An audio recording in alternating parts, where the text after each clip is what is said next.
Assalamualaikum warahmatullahi wabarakatuh. Om Swastiastu, Namo Buddhaya, salam kebajikan, salam sejahtera untuk kita semua. Perkenalkan, saya Riana Safitri M.Com, dosen tetap STEM Widya Utama pada Prodi Teknik Informatika. Video ini merupakan bagian dari pernyataan diri dosen dalam unjuk kerja Tridharma Perguruan Tinggi PDD UKTP, khususnya di bidang pengajaran. Pada kesempatan kali ini saya akan menyampaikan mata kuliah yang sesuai dengan keahlian saya, yaitu pengantar teknologi informasi. Mata kuliah ini merupakan mata kuliah wajib bagi mahasiswa Teknik Informatika semester 1 dengan kode mata kuliah STI 1201003 dengan bobot SKS sebanyak 2 SKS. Dilaksanakan selama 16 kali pertemuan dengan rincian 14 kali tatap muka, 1 kali UTS, dan 1 kali UAS. Output yang dihasilkan pada mata kuliah ini yaitu bertujuan memberikan pemahaman dasar kepada mahasiswa mengenai konsep dan perkembangan teknologi informasi.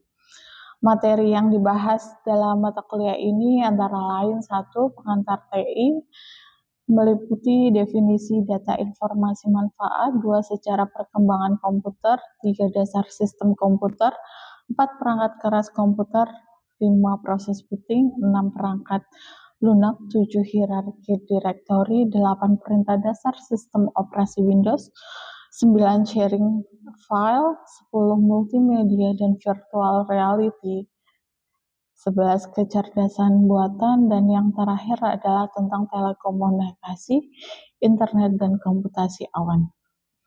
Capaian pada mata kuliah ini berupa 1. PP1, yaitu mahasiswa mampu memahami dan menguasai konsep dasar Human Computer Interaction atau HCI, prinsip-prinsip usability, analisa tugas, prinsip-prinsip desain antarmuka, serta memiliki pengetahuan yang memadai terkait dengan cara kerja sistem komputer dan mampu merancang mengembangkan berbagai algoritma untuk memecahkan masalah. PP2, yaitu mahasiswa mampu beradaptasi, bekerja sama, berkreasi, berkontribusi, dan berinovasi dalam menerapkan ilmu pengetahuan di lingkungan masyarakat, serta berperan sebagai warga dunia yang memiliki wawasan global. S7, menginternalisasi nilai norma dan etika akademik. Seluruh capaian ini tercantum dalam RPS yang telah saya buat dan didokumentasikan di dalam Sistar. Capaian pembelajaran mata kuliah atau CPMK yang pertama adalah mahasiswa mampu menjelaskan konsep dasar teknologi informasi, termasuk pengertian, pengelompokan, komponen, klasifikasi, serta peranannya dalam berbagai aspek kehidupan dan dunia kerja. CPMK 2, mahasiswa mampu menjelaskan sejarah perkembangan komputer dari generasi pertama hingga generasi modern, serta dapat menganalisa perkembangan teknologi komputer dan pengaruh terhadap kehidupan pendidikan dan dunia industri. CPMK 3, mahasiswa mampu melakukan konversi bilangan antara sistem bilangan biner dan desimal dengan benar sesuai kaidah yang berlaku. CPMK 4, mahasiswa mampu mengidentifikasi, menjelaskan, dan memahami fungsi unit sistem prosesor serta memori internal sebagai komponen utama dalam sistem perangkat keras komputer. CPMK 5, mahasiswa mampu menjelaskan proses booting serta mengimplementasikan prosedur booting pada sistem komputer dengan benar. CPMK 6, mahasiswa mampu menjelaskan klasifikasi perangkat lunak serta mengoperasikannya aplikasi Microsoft Office untuk mengolah data secara efektif sesuai dengan kebutuhan. CPMK 7, mahasiswa mampu memahami, menjelaskan, dan mengelola struktur penyimpanan data secara terstruktur. CPMK 8, mahasiswa mampu menjelaskan perintah dasar sistem operasi Windows serta dapat mengimplementasikannya. CPMK 9, mahasiswa mampu menjelaskan konsep berbagi berkas, memahami tujuan dan manfaatnya, serta mampu mengimplementasikan proses berbagi berkas secara tepat menggunakan teknologi yang sesuai. CPMK 10, mahasiswa mampu menjelaskan konsep multimedia, virtual reality, dan augmented reality, serta mengidentifikasi contoh penerapannya dalam berbagai bidang. CMK 11 mahasiswa mampu menjelaskan konsep dasar AI, mengidentifikasi berbagai bidang penerapan AI, serta memberikan contoh implementasi AI dalam berbagai aspek kehidupan dan industri. CPMK 12 mahasiswa mampu menjelaskan konsep dan peranan telekomunikasi, memahami arah transmisi data, serta mengidentifikasi berbagai jenis media transmisi yang digunakan dalam sistem komunikasi modern, internet, dan komputasi awan. Dalam 16 kali pertemuan perkuliahan, materi saya susun secara sistematis mulai dari pengantar TI, baik berupa definisi, data, informasi, manfaat, hingga kita dapat melakukan proses booting. Topik inti dari fokus pada mata kuliah ini adalah dasar sistem komputer. 3 komponen utama dalam proses pembelajaran dia, delivery, interaction, dan assessment. Untuk metode pembelajaran utama dalam perkuliahan ini adalah saya menerapkan metode blended learning dan diskusi, pemecahan studi kasus, serta penugasan. Saya memilih metode ini karena mampu menggabungkan penyampaian materi secara efisien dengan pelibatan audiens secara dua arah, relevansi dengan mata kuliah PTI, dan capaian pembelajaran sesuai dengan RPS. Selain itu, saya memanfaatkan media pembelajaran berupa slide, presentasi, video, simulasi, serta MySWU yang mendukung pemahaman mahasiswa. Inovasi yang saya kembangkan dalam pengajaran ini adalah studi kasus, proyek riset mini.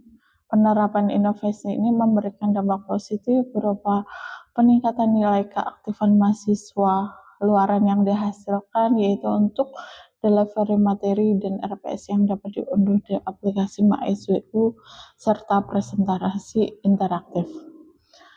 Interaksi dalam perkuliahan saya tidak hanya terjadi di dalam kelas, tetapi juga di luar jam tatap muka.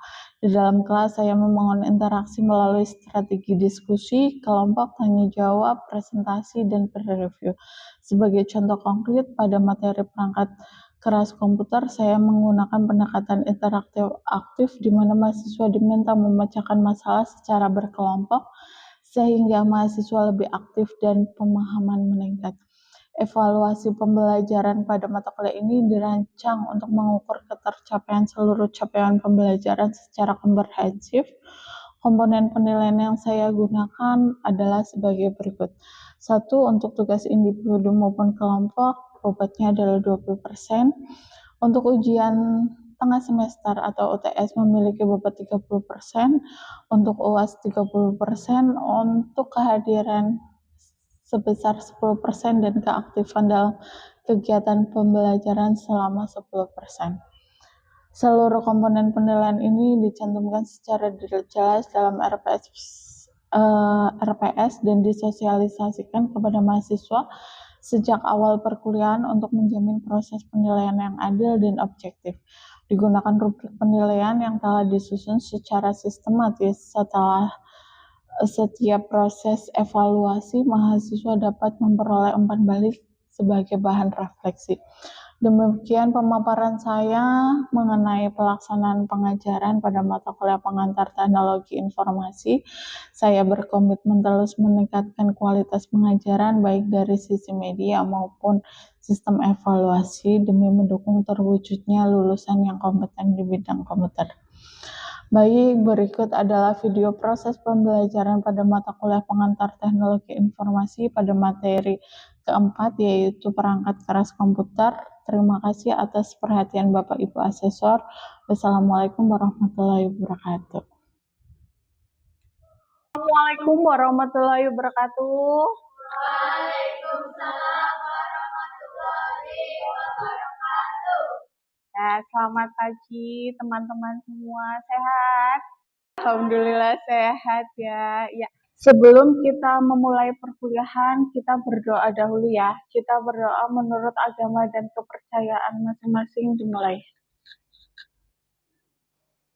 Kita masuk ke pertemuan 3 pengantar teknologi informasi ya. Kemarin teman-teman belajar apa? Tentang tentang mengantar ya, tentang sistem komputer ya. Sekarang kita masuk ke perangkat keras komputer. Ya, ada yang tahu perangkat keras komputer? Ayo.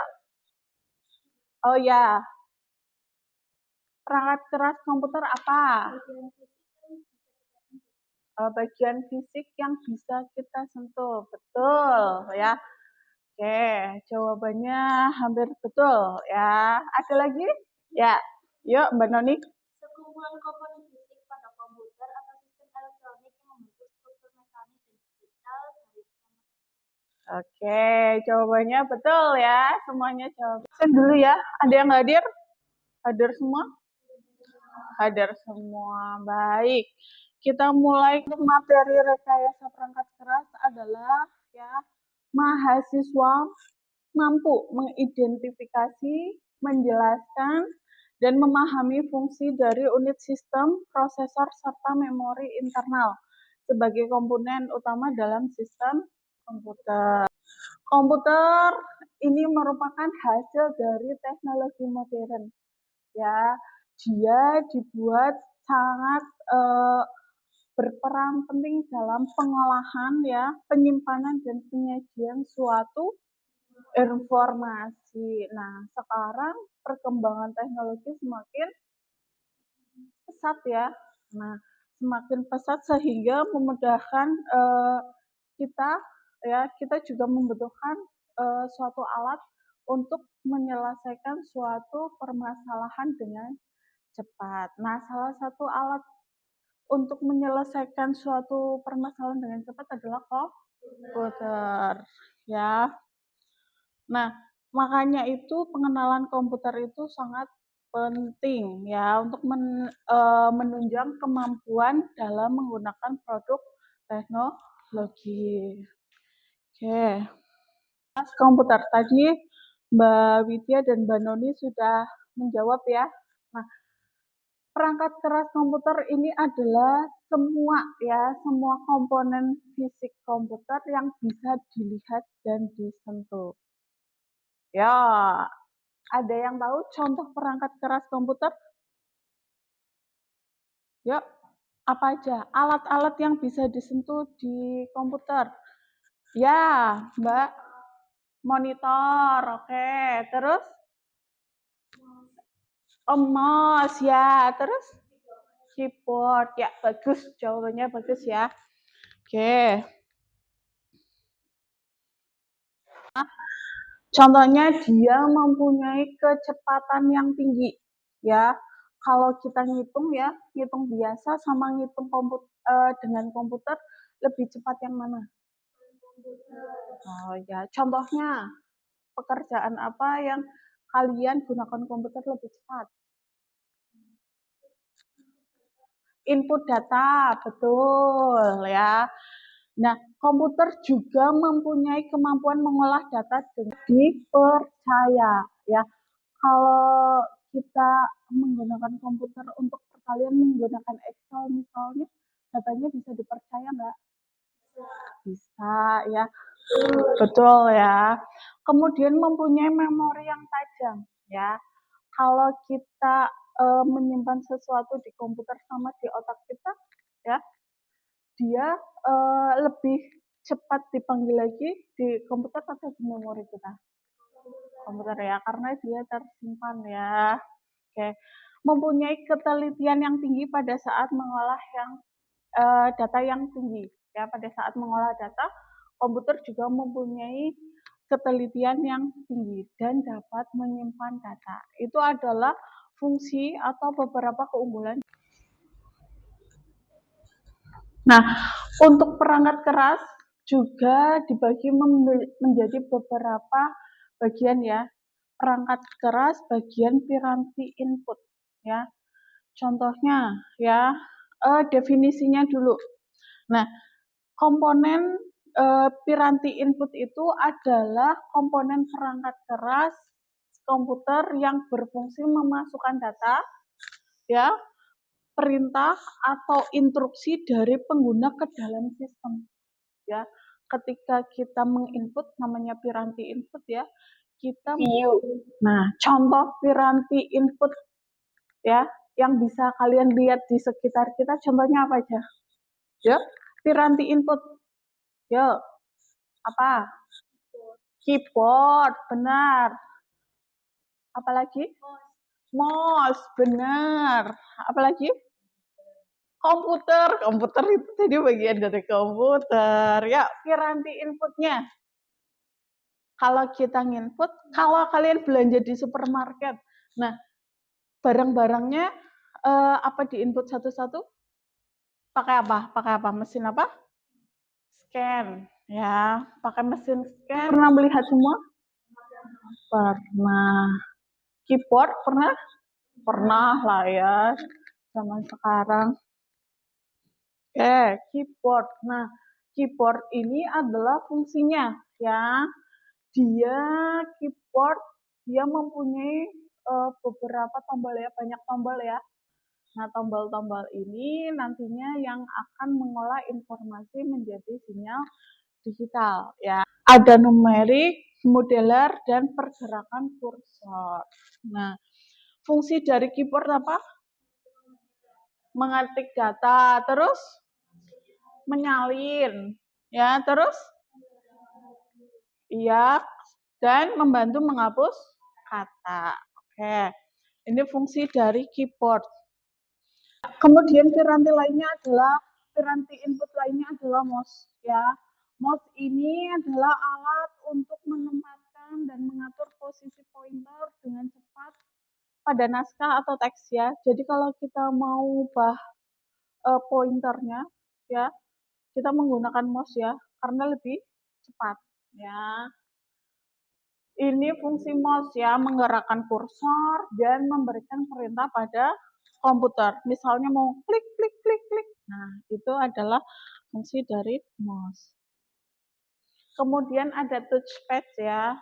Touchpad ini juga merupakan, dia adalah memiliki permukaan yang persegi. Nah, sangat peka. Dia juga untuk menggerakkan kursor ya. Nah, kemudian selain piranti input, kita juga ada piranti proses ya.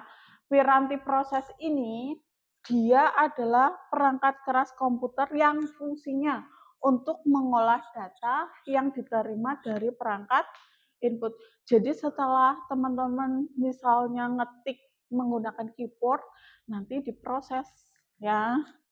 Piranti proses apa saja? Nah, ada macam-macam piranti proses ya. Contohnya ada CPU, GPU ya, RAM ya, motherboard dan oke. Pernah lihat? Pernah bongkar komputer? Pernah. CPU. Nah, CPU fungsinya untuk apa? Sebagai prosesor. Dia adalah otak dari komputer. Dia mengontrol kerja komputer, mengolah data dan mengontrol kerja komputer ya. Nah, di dalam CPU ini terdapat beberapa bagian. Ada ALU ya, ada tempat penyimpanan atau storage, dan ada control unit. Kemudian setelah data masuk, ada piranti input, piranti proses, dan terakhir ada piranti output. Nah, piranti output ini apa? Ayo. Dia berfungsi untuk menampilkan, ya, menampilkan, menyajikan, atau menyampaikan informasi hasil dari pemrosesan data. Contohnya apa? Monitor, betul. Contohnya lagi? Contohnya? Printer, betul. Ada lagi? Udah? Ya, kita lihat. Nah, ada monitor, ada printer, ada yang suara speaker, ada headphone, ada proyektor, dan ada plotter. Pernah lihat? Pernah. Ya, yang di depan kalian namanya monitor. Ya, ini adalah peralatan output ya untuk menampilkan segala sesuatu yang dikerjakan. Ya, monitor juga macam-macam ya. Ada monitor CRT, ada flat panel display, ada video graphic array ya, VGA ya, monitor VGA. Kemudian ada printer. Itu menghasilkan output berupa cetakan, betul, menghasilkan ya data hasil cetakan pada kertas. Nah, ada macam-macam printer juga, ada dot matrix, ya, Decibel dan lainnya. Ada speaker, dia mengeluarkan suara. Ya, ini adalah contoh-contoh ya. Itu adalah speaker juga merupakan piranti output. Ada proyektor juga, dia menghasilkan media penyimpanan ini fungsinya adalah untuk menyimpan aplikasi, berkas, data, dan lainnya ya. Ini harus dikelola ya. Contohnya ada hard disk, optical USB, ada lagi flash disk ya, masuk USB. Nah, hard disk yang pertama ada hard disk. Ini digunakan untuk menyimpan data yang digunakan dalam komputer. Ya, kelebihan dari hard disk ya, harganya murah. Kemudian dia merupakan media penyimpanan data yang paling baik ya, dan proses pemanggilan dan penyimpanan data yang lebih cepat. Kemudian kapasitasnya juga besar. Ya, sekarang teman-teman silakan membentuk kelompok. Ya. Dua orang, ya. Baik, selanjutnya setelah kita membentuk kelompok, saya ada pertanyaan ya, teman-teman. Ada tugas ya, berdiskusi dengan kelompoknya. Ya, saya kasih waktu 10 menit ya. Silakan teman-teman menjawab ya, fungsi dan jenis monitor, pengertian output device, dan kegunaan proyektor. Ya, silakan bekerja dengan kelompoknya. Ya.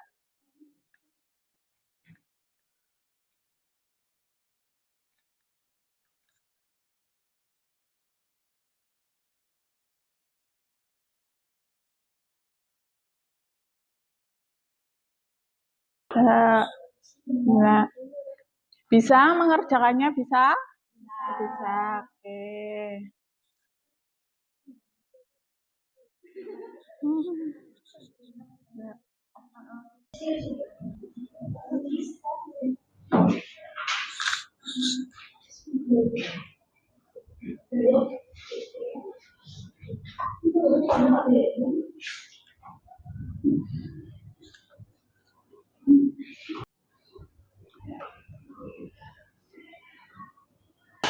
Oke, sudah selesai ya waktunya. Sekarang silakan kelompok 1 diwakili Mbak Noni. Ya, silakan. Tadi ya, soal-soalnya bisa dijelaskan? Ya. Oke, di sini. Silakan Mbak Noni. Fungsi perangkat input. Mm-mm. Perangkat input berfungsi untuk memasukkan data atau perintah ke dalam komputer agar diproses. Contohnya keyboard, mouse, scanner, dan mikrofon. Oke, betul. Terus? Cara pengoperasian mouse. Klik kiri, memilih atau membuka menu. Klik kanan, menampilkan menu pilihan. Double klik, membuka file atau aplikasi. Drag and drop, memindahkan objek dengan menekan lalu menggeser mouse. Lalu scroll, menggulir halaman ke atas atau ke bawah menggunakan roda mouse. Oke. Nomor 3, jenis monitor yang banyak dikenal. 1. CRT, 2. LCD, 3. LED, 4. OLED. Oke, terima kasih Mbak Noni dan kelompok. Kita kasih aplaus. Ya, silakan duduk. Ya. Baik, kita review ya. Ya, perhatikan di sini, kita review ya. Kita review dari yang pertama. Tadi untuk rekayasa perangkat keras ya. Perangkat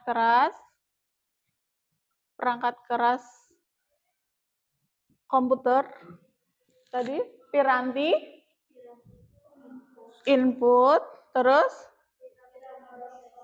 proses, terus output. Betul. Satu lagi, penyimpanan. Betul.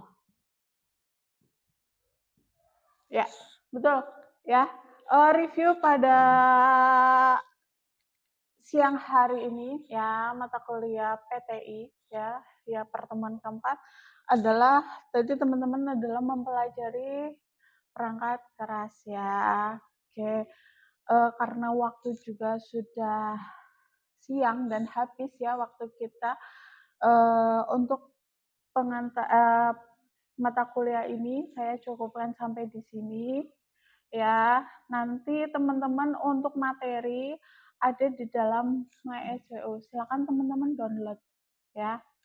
Download dan kemarin untuk penilaian, sistem penilaian sudah saya sampaikan di pertemuan pertama ya. Untuk presensi masing-masing presensi berapa persen ya. UTS berapa, UAS berapa ya. Jadi teman-teman harap diperhatikan ya, baik itu untuk penugasannya, presensinya, ya keaktifannya, UTS dan UASnya. Begitu? Ya, saya rasa cukup untuk pertemuan ini. Terima kasih ya. Hati-hati di jalan ya. Saya akhiri. Wal taufiq wal hidayah. Wassalamualaikum warahmatullahi wabarakatuh. Waalaikumsalam warahmatullahi wabarakatuh. Ya, selamat siang semuanya.